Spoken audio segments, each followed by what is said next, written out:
This is how my phone has been looking like for a while now. It's a mixture of the best from the past and today, which is why I call it the modern Dumbphone. It helps me to use my phone less and to focus on what is actually important. That is why I want to show you in this video how you can set up your phone like this as well. But to understand how this all came to be, we have to go a little bit back in time.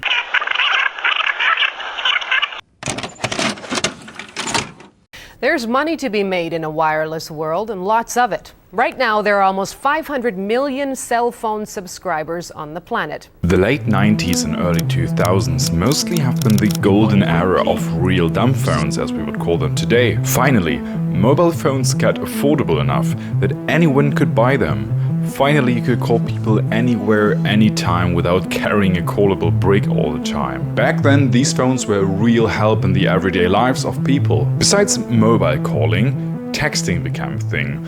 Now, the craze for sending text messages shows no sign of abating. At the school gate on the way home, evidence of the text messaging craze is everywhere. The phone makers never expected it to take off. It was teenagers who decided this was the way to keep in touch. I send about 15 a day. I send about 20 because I just love texting people. Young people were typing on the little plastic keyboards all day to communicate and plan to meet up. You could play little games when you were bored. You had some useful features as a calculator, a flashlight. Later, mobile phones could even take pictures. And that was it. Life was good, speaking about phones. The thing here is that these phones were really seen as tools at the time. Sure, you could spend much time on it and spend hours playing Tetris or writing SMS and so on, but honestly, it got boring quite quickly and was too much of a hassle. You did what you need to do and then put it away. Rather, people just gave each other a call instead of living in a virtual world. And besides that, screen time in this case was probably not even a thing. But in 2007, all of this would change forever. And an internet communicator, an iPod, a phone. When Steve Jobs had the idea to modify Apple's popular iPod at the time, their MP3 player back then, he thought it would be cool to combine an MP3 player with a mobile phone. And why not give it easy internet access as well? And we are calling it iPhone. And that was when the iPhone was born. The iPhone. The iPhone. iPhone. The iPhone from... Steve Jobs probably didn't foresee it, but the features he added to the iPod eventually became more important than the iPod itself, making the iPhone the new champion and kicking the iPod out of production. And what started out as a tool you could use to call and text people, plus some minor additional features, eventually became not a tool but a way of living. You didn't occasionally go online, you were online constantly. The rise of social media networks like Facebook, Twitter, and a few years later Instagram accelerated this development much more. Now your phone could do everything. Replace your TV, replace hanging out with others, replace paper maps and navigation systems, your camera, your console, and so on. The difference is so stark, like whether deciding to have an apple or a cookie for dessert. One of them is nice to have but not addictive, the other one you crave for and it is really addictive. Without knowing and probably intending it, Steve Jobs created an instant dopamine machine. He abolished boredom as we knew it until then. Because now there really almost is no boredom at all. We kill every spare second with a few swipes and likes, not allowing our brains to really tinker and think about more important things. Our phones nowadays don't need a reason anymore to be used, but they become a reason enough itself. With us spending hours and hours daily on these devices, so that these devices can gather our data, so that the companies behind it get more money and power. But they are handy at times.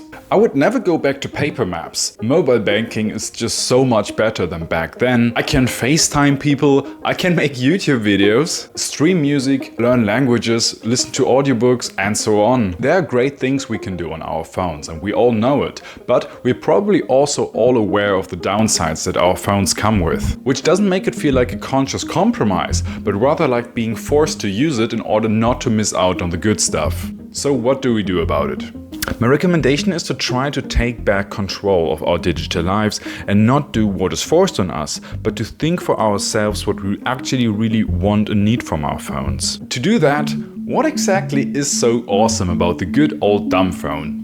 You can of course call and text people, you have simple tools like a calculator or a flashlight, and generally it doesn't waste your time, it's not addictive, it's plain, grey and useful. So, and how does it look like for a modern smartphone? Now, you have awesome cameras, you can use it as a GPS, you can easily stream music, look up information. You have so many advanced tools like train schedules, Wikipedia, learning languages, weather, notes, and you can also use like positive multimedia like ebooks, podcasts, audiobooks and more. But it has also downsides. It's incredibly addictive. Everything about your phone. You easily have 4 hours of screen time.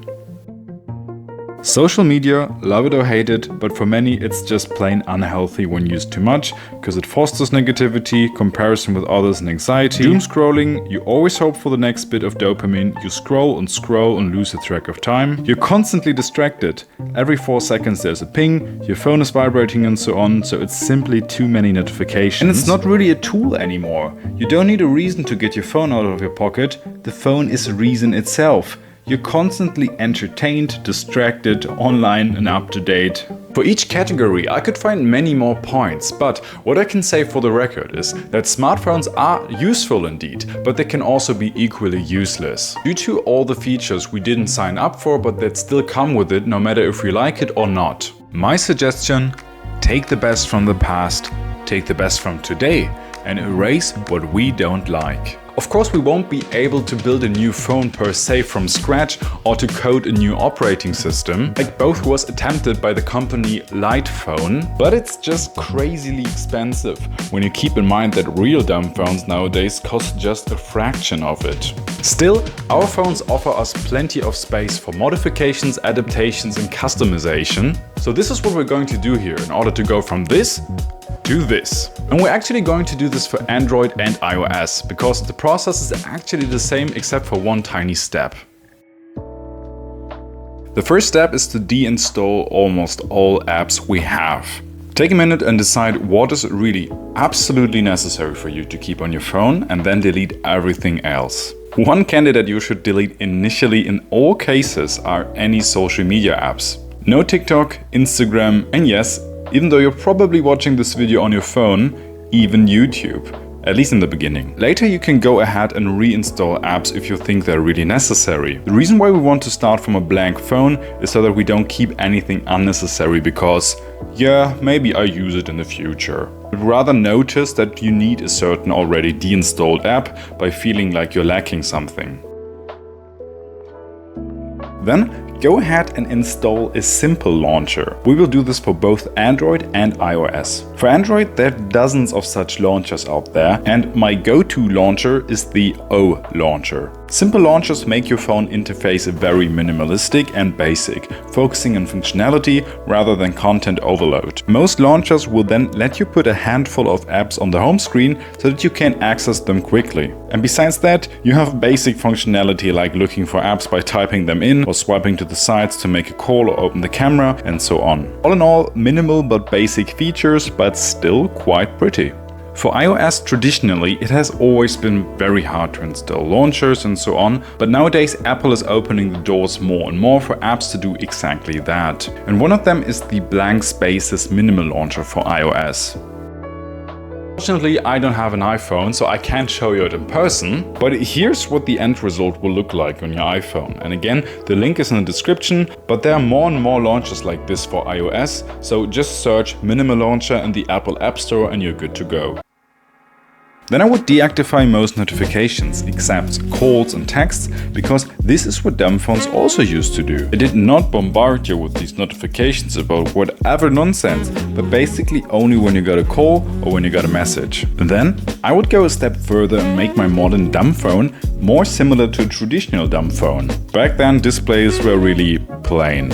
Not colorful, you know what I mean. And we want to replicate that by turning on the grayscale. This seems like a hassle and kinda too much initially, but part of why modern smartphones are so addictive is that everything is shiny. Everything is maximally colorful and well designed so that you want to click on it. So in most phones you should be able to just turn on the gray mode in your settings. Then make it smart again. Now we want to come to the good part, and it is to make our dumb phone that we just created smart again. We deleted everything of our new dumb phone so that we have a fresh start. And before you run into the App Store and download everything shiny and colorful again, take a moment and grab a piece of paper. Our phones have stronger computers inside than they used to back then for the Apollo program. They're capable of doing so many things, which is why it is also so problematic, because that is what actually leads to such a high screen time. So write down all the apps you want to install on your phone again. Apps that you feel you're lacking and that you cannot live without.